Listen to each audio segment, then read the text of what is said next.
Merci à vous d'avoir rejoint ce webinaire aujourd'hui et de nous accorder un petit peu de votre temps.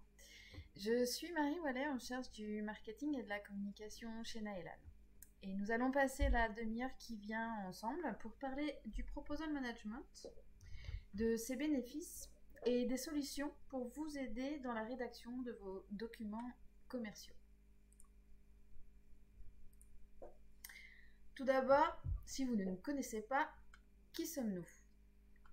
En quelques mots rapides, Naelan existe depuis 1992. Nous avons fêté nos 30 ans l'année dernière. Nous sommes présents à Paris et à Lyon. Parmi les informations notables concernant l'entreprise, la majeure partie du capital de Naelan est détenue par les fondateurs et soutenue par BNP Paribas depuis plusieurs années maintenant. On peut parler à ce stade d'un actionnariat pérenne. Naelan est un éditeur de logiciels. À ce titre, nous commercialisons nos solutions sous deux modes différents. En SaaS, donc les solutions sont installées chez nous, et je rajouterai que les data centers utilisés sont certifiés sur tous les aspects sécurité, comme l'atteste d'ailleurs le logo que vous pouvez apercevoir, ou en on-premise, vous êtes propriétaire de la solution. Sachez également que nos solutions sont disponibles en standalone, donc en plug and play sans application métier autour, ou intégrables à des applications métiers comme Salesforce par exemple, avec qui nous sommes partenaires ISV. Vous pouvez donc trouver nos solutions sur la plateforme Salesforce App Exchange pour ceux à qui ça parle. Enfin, j'ajouterai que nous proposons des formations autour de nos solutions qui sont certifiées Calliope. Que propose Naelan ? Eh bien, notre mission est de vous fournir des solutions pour vous aider à mieux communiquer avec vos clients en répondant à 4 besoins spécifiques qui sont rédiger des propositions et des contrats, mieux communiquer avec vos clients à travers la production de documents sortants en masse, ce qu'on appelle plus communément l'éditing, et concevoir des emails et des emailings. Plus de 1700 clients présents dans une vingtaine de pays nous font confiance aujourd'hui pour leur communication client, parmi lesquels figurent 120 grands comptes privés, donc citons par exemple Eurovia, Clésia, ou Veolia qui produit ses mémoires techniques et ses documents commerciaux avec nos solutions. Nous recensons également 750 hôpitaux qui utilisent nos solutions pour leurs dossiers patients entre autres. Et 920 villes et collectivités territoriales comme les conseils départementaux ou conseils généraux qui réalisent leurs documents en lien avec l'activité sociale. Cette liste est bien sûr non exhaustive puisque nous avons des clients dans de nombreux secteurs d'activité comme les télécoms, le BTP, l'industrie, la banque, etc. etc. Voilà pour Naelan. Et aujourd'hui, à travers ce webinaire, nous allons nous concentrer sur la partie rédaction de vos propositions commerciales et comment nous pouvons vous aider sur ce processus crucial du cycle de vente. Avant de rentrer dans le vif du sujet, nous allons faire un constat sur comment les entreprises travaillent actuellement. Et nous avons constaté, en nous basant sur différentes études, qu'aujourd'hui, un tiers des décisions d'achat sont impactées par la qualité des documents émis et reçus, que ce soit à la fois sur le contenu et la forme. D'autre part, 98% des clients interrogés reconnaissent être exigeants et ne pas accepter d'erreurs sur des documents aussi cruciaux et engageants que des offres commerciales ou des contrats qu'ils reçoivent. Ça paraît normal. Paradoxalement, on apprend que les entreprises ne sont pas structurées dans leur process. 80% d'entre elles ont recours à du copier-coller dans Word, et la conséquence est que 90% des directeurs commerciaux avouent qu'ils rencontrent des difficultés dans leur process quotidien de cycle de vente, car les documents qu'ils envoient à leurs prospects le sont souvent avec des contenus erronés. Il a aussi été démontré que les commerciaux perdent un temps considérable dans la rédaction de ces documents. On le chiffre à 10 heures en moyenne passées par semaine, dont une majeure partie est perdue sur la collecte d'informations ou l'assemblage de documents. Derrière ce constat se cachent des enjeux opérationnels très importants. En effet, mettre en place des outils efficaces pour aider vos équipes commerciales à créer des offres et des contrats, c'est leur permettre de gagner du temps sur la création de ces documents. C'est faire des documents personnalisés plus efficaces et de qualité. C'est aussi gagner en traçabilité dans les process. Et ça permet de réduire les risques liés à des contenus ou à des informations erronées. Avec une solution de proposal management et la mise en œuvre des bonnes pratiques autour, Il a été démontré que pour certaines entreprises qui réalisent beaucoup de réponses commerciales, cela peut se chiffrer jusqu'à plus de 100 heures économisées par an. Elle témoigne également d'une baisse du nombre de litiges et de réclamations et d'une plus grande efficacité commerciale grâce à plus d'affaires gagnées. Face à ce constat, il existe des méthodes et des outils pour répondre à ces enjeux. C'est ce qu'on appelle le proposal management, arrivé tout droit des États-Unis. Il est l'ensemble des méthodes et des outils qui vont permettre aux entreprises de décider ou non de répondre à des appels d'offres ou d'élaborer des propositions commerciales pertinentes et gagnantes. Dans le détail, voici quelques-uns des principes énoncés par le proposal management à mettre en œuvre pour atteindre une efficacité commerciale optimale. Et elles révèlent, vous allez voir, du bon sens, mais leur mise en pratique est loin de toujours être une évidence.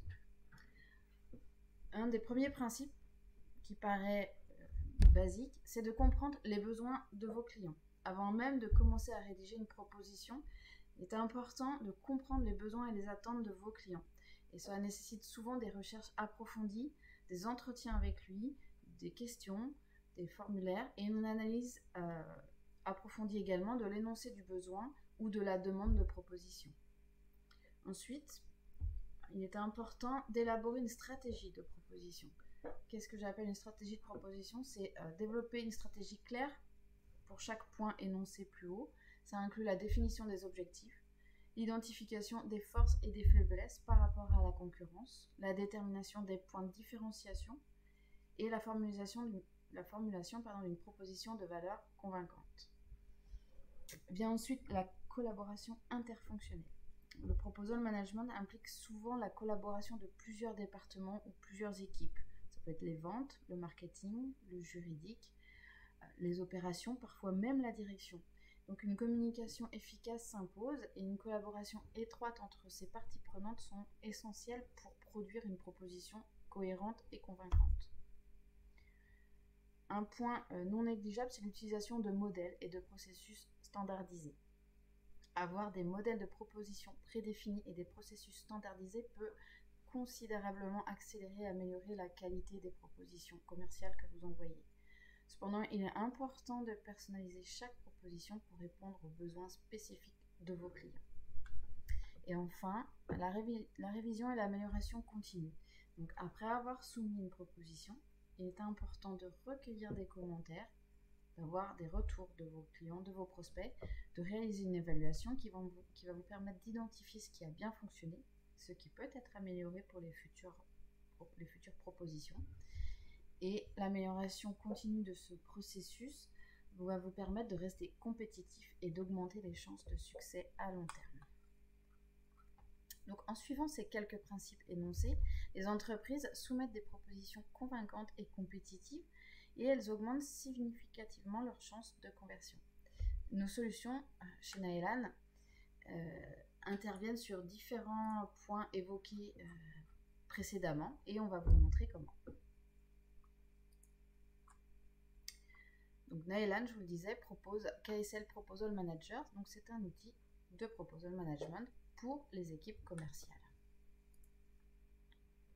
Donc KSL Proposal Manager, comme je vous le disais à l'instant, c'est un logiciel qui est simple d'utilisation, qui est collaboratif et qui s'articule autour de 4 fonctions clés. Tout d'abord, la bibliothèque de contenu. Donc, la bibliothèque de contenu, elle va centraliser l'ensemble des composants du contenu qui seront utilisés dans vos documents. Cela peut être des textes ou des images. Tous ces contenus sont situés au même endroit et pour vos équipes, il n'y a plus à chercher l'information. Le matériel est mutualisé et ils sont utilisés dans différents documents. On gagne du temps, on a des contenus à jour, donc des documents à jour.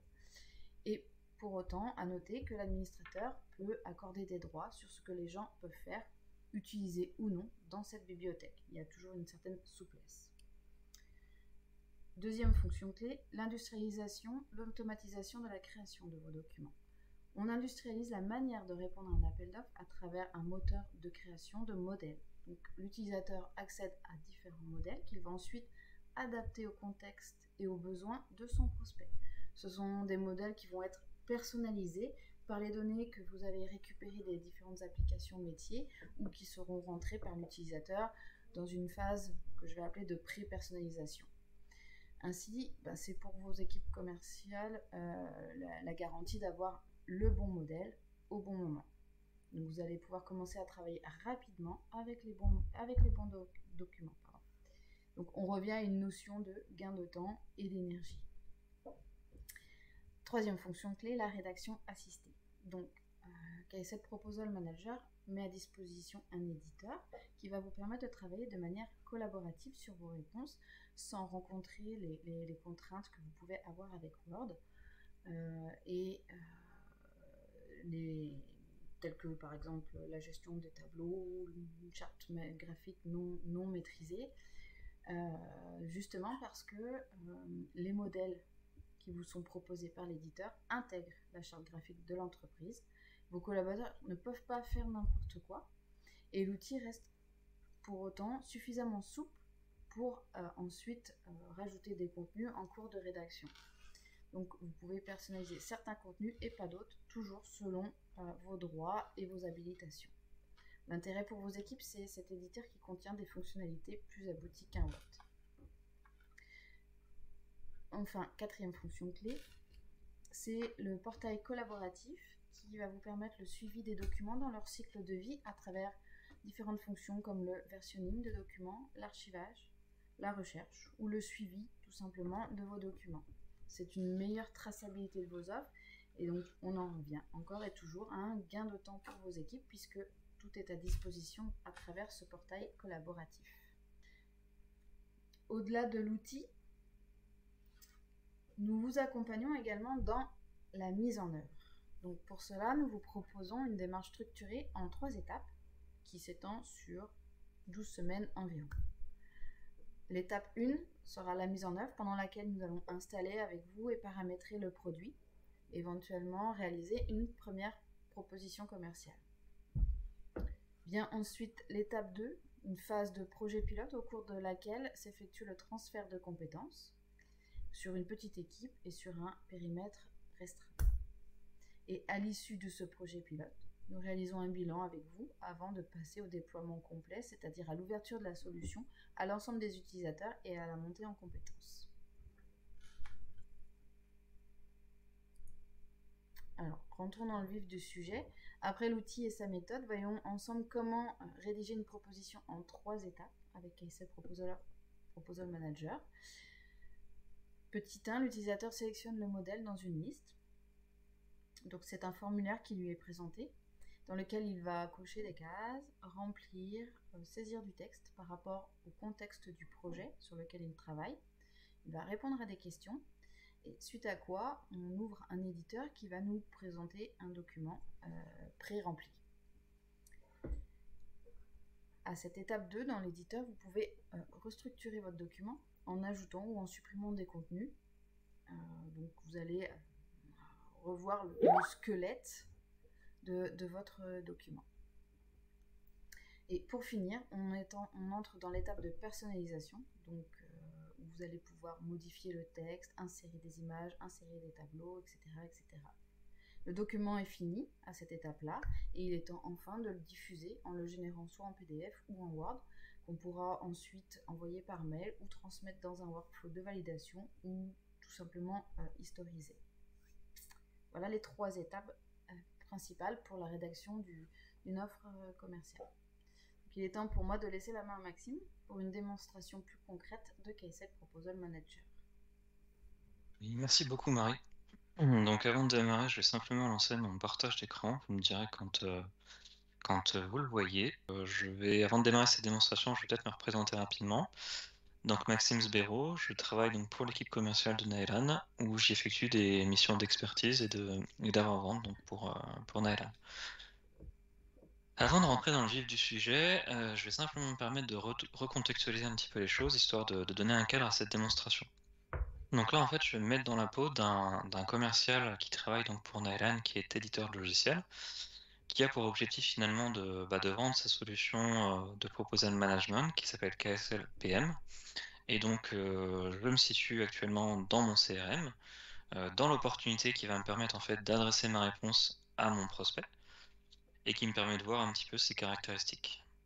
Donc là, l'outil KSLPM me met à disposition en fonction de mon contexte des listes de modèles de documents qui vont me permettre de répondre à toutes les problématiques que je peux rencontrer dans mon quotidien. Par exemple, si j'ai besoin de documents attenant l'information, bah, je les retrouve ici. Si j'ai besoin de documentation plus produit, je les retrouve là. Mais en ce qui me concerne aujourd'hui, j'ai besoin de faire une réponse sur l'outil KSL Proposal Manager. Donc, j'accède à ma liste de modèles, je clique sur le modèle qui m'intéresse, je personnalise le nom de la proposition que je suis en train de rédiger, ou non. Et en cliquant sur éditer, bah, je vais rentrer en fait dans l'éditeur de KSL Proposal Manager, entièrement intégré donc à mon application métier, et qui, comme le disait tout à l'heure Marie, dispose un petit peu des mêmes caractéristiques que Word. C'est-à-dire que quand vous allez démarrer dans l'éditeur, vous ne serez pas perdu d'un point de vue ergonomie. En revanche, cet éditeur vous propose bah, de nombreuses fonctionnalités innovantes hein, qui vont un petit peu changer de Word, et vous allez voir tout à l'heure pourquoi. Donc avant de rentrer dans cet éditeur et de vous montrer en fait ses principales forces, je vais simplement revenir sur la démarche structurée en fait qu'évoquait Marie pour rédiger une réponse, qui se fait donc en 3 étapes. La première, c'est ce fameux accès donc au formulaire qui me présente en tant qu'utilisateur en fait des champs à saisir, des dates, des listes de choix parfois, des cases à cocher ou des montants à remplir ou à saisir.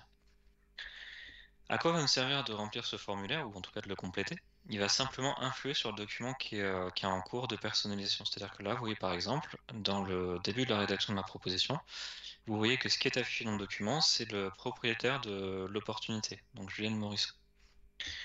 Aujourd'hui, il s'avère que pour ce client, pour ce prospect, c'est moi qui vais rédiger le document. Donc là, dans mon formulaire, j'ai une liste de choix qui me propose de sélectionner mon nom. Et vous voyez qu'en faisant ça et en actualisant le document, j'ai donc le cartouche du document qui se met à jour et qui s'adapte donc à mes problématiques et à mon besoin. Ensuite, si je regarde un petit peu le sommaire du document, voilà, j'ai pas forcément envie d'y intégrer une synthèse, parce qu'il y a pas vraiment d'intérêt dans mon contexte à moi. Et donc, bah là, ici, j'ai mon formulaire qui va me permettre de régler ce problème-là. C'est-à-dire que là, je vais simplement décocher ma case insérer une synthèse. Je vais cliquer sur actualiser et une nouvelle fois, donc mon éditeur va m'enlever en fait la partie qui ne m'intéresse pas. Donc c'est à ça que sert finalement cette partie formulaire. Elle va influer sur le document qui est en cours de construction, simplement en me retirant ou en m'ajoutant en fait des paragraphes ou des blocs en fonction de mon contexte de réponse. C'est pas plus compliqué que ça. Ensuite, le document que vous voyez afficher en fait dans l'éditeur, c'est un document qui va me faire gagner énormément de temps. Pourquoi? Parce que c'est un modèle qui repose sur des règles et sur des données. Donc là, vous voyez que tous les textes qui sont en fait en vert ici, ce sont pas en fait des couleurs qui sont là pour faire joli, c'est simplement des couleurs pour mentionner qu'ici, ce sont des données qui viennent de votre application métier et que j'ai pas besoin de retoucher. C'est-à-dire que dans tout le document, le nom de mon prospect, le nom de mon commercial, le nom de l'affaire, ce genre de choses, sont automatiquement mis à jour et sont mis à jour automatiquement dès qu'il y a un changement dans le CRM ou dans l'application même KSLPM. Donc c'est un gain de temps fou. Moi, j'ai juste à me concentrer sur la restructuration, sur la rédaction de mon offre, et c'est tout. Ensuite, deuxième phase de la rédaction de mon offre, c'est la phase de restructuration de mon modèle. Donc dans cette phase, j'accède en fait à 3 vues qui vont me permettre de revoir la forme, en tout cas, de mon document. Donc je suis pas encore dans l'étape de personnalisation, là je cherche juste à voir si mon document comprend l'ensemble des éléments qui me sont nécessaires pour faire ma réponse. Donc la vue de navigation, elle me permet de voir la structure du document. Elle me permet de naviguer dans le document, donc à chaque fois que je clique sur un paragraphe, je vais dans ce paragraphe. Et elle me met en fait aussi en exergue des petits indicateurs qui m'indiquent qu'ici, je dois rentrer dans ma zone pour la personnaliser avant de diffuser mon document. Deuxième vue qui s'appelle ajouter supprimer, celle-ci va me permettre en fait, en fonction de mes droits sur le produit, de retirer en fait des zones qui ne seront pas nécessaires dans la proposition. Donc là, par exemple, ici, si je considère que j'ai pas besoin de mettre un paragraphe sur les moyens concrets d'améliorer l'efficacité commerciale, je vais simplement décocher ma case, ce qui va la retirer en fait de la proposition, et ce qui va aussi renuméroter quelque part les différents paragraphes de ma proposition de manière simple et efficace sans que j'ai besoin de faire quoi que ce soit. Ensuite, là, je suis dans le cadre d'une proposition où je propose mes services en mode SaaS. Et là, je m'aperçois que dans la description de la solution, il n'y a pas de paragraphe parlant du SaaS. Donc là, ce que je vais faire, c'est que je vais me positionner au niveau de la description de la solution. Je vais cliquer ici sur le petit plus, qui va me permettre donc d'ajouter des contenus depuis le référentiel, ou en tout cas la bibliothèque de contenu qu'évoquait tout à l'heure Marie.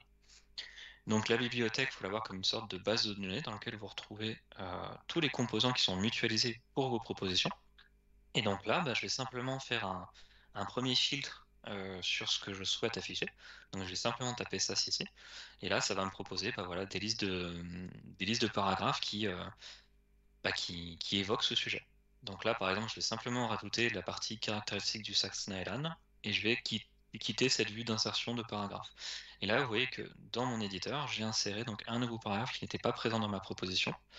Le seul point qui m'embête, c'est que je ne l'ai pas forcément placé au bon endroit. Et donc dans ce contexte, c'est à ça que sert cette dernière vue, déplacée. Elle va me permettre de sélectionner mon paragraphe et de le déplacer à l'endroit où je le souhaite.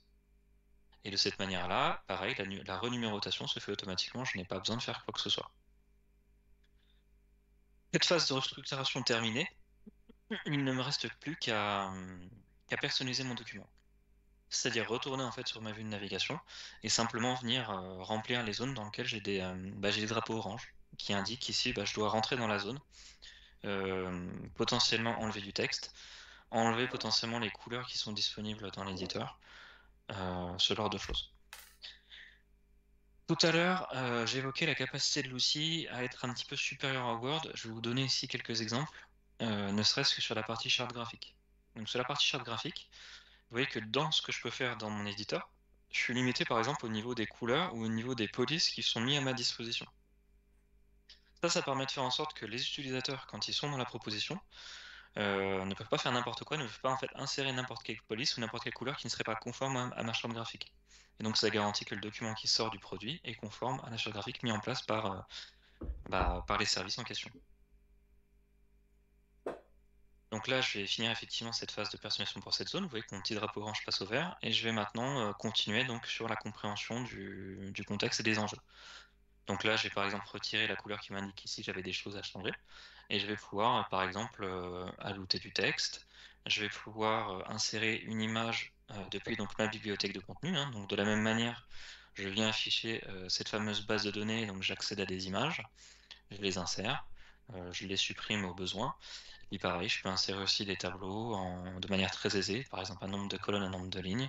J'insère, j'ai mon tableau. Je peux supprimer des lignes si j'ai trop de lignes. Donc là, je vais dans les propriétés de mon tableau. Je supprime une ligne. Par exemple, ici, je souhaite qu'il y ait un tableau qui a un fond bleu, par exemple. Voilà, donc j'ai un en-tête bleu. Et derrière, j'ai plus qu'à personnaliser mon tableau. Voilà, donc vous voyez, c'est un éditeur qui est plutôt puissant sur l'aspect fonctionnalité et conformité des documents qui sortent. Et sur l'aspect collaboratif, je vais simplement terminer en vous montrant un exemple de ce qu'on pourrait faire. Donc là, en tant que rédacteur du document, je vais sûrement être amené à partager sa rédaction avec d'autres utilisateurs dans l'entreprise. Et donc là, j'ai par exemple une petite fonctionnalité qui va me permettre d'ajouter des flux de commentaires dans mon éditeur pour échanger avec mes collaborateurs. Donc là, je laisserai par exemple un commentaire à l'avant-vente en lui disant, voilà, est-ce que tu peux compléter cette partie compréhension du besoin, s'il te plaît, et voilà. C'est des fonctionnalités qui se veulent collaboratives pour travailler au mieux sur la proposition. Quand j'ai terminé cette phase de complétion, enfin de personnalisation, je vais simplement venir sauvegarder mon document et quitter cet éditeur, qui va ensuite donc historiser ma proposition, c'est-à-dire l'archiver à la fois dans la solution, mais aussi potentiellement dans votre GED ou dans votre CRM. À la suite de quoi, vous pourrez donc le diffuser sous tous les canaux de diffusion que vous souhaitez. Par exemple, envoi par email, envoi sur un espace client, impression, peu importe. J'ai envie de dire que ce ne sont pas des problématiques. Notre solution permet de pourvoir à ce genre de problématiques et donc diffuse le document sous différents canaux et sous différents formats, PDF, Word et autres. Et donc là, vous voyez que je retrouve donc ma proposition qui a été archivée. Je peux à tout moment la rééditer ou envoyer en fait mon document dans mon workflow de construction vers mes autres utilisateurs ou simplement diffuser le document si je considère qu'il est finalisé. Voilà, je vais m'arrêter là pour cette démonstration. Il y a encore de nombreuses fonctionnalités à évoquer, à montrer. On se fera une joie effectivement de passer un peu plus de temps avec vous pour, évoquer vos besoins actuels et comment l'outil, serait amené à y répondre et je vais donc laisser la main à Marie qui va, terminer et conclure cette session de webinar. Merci à tous.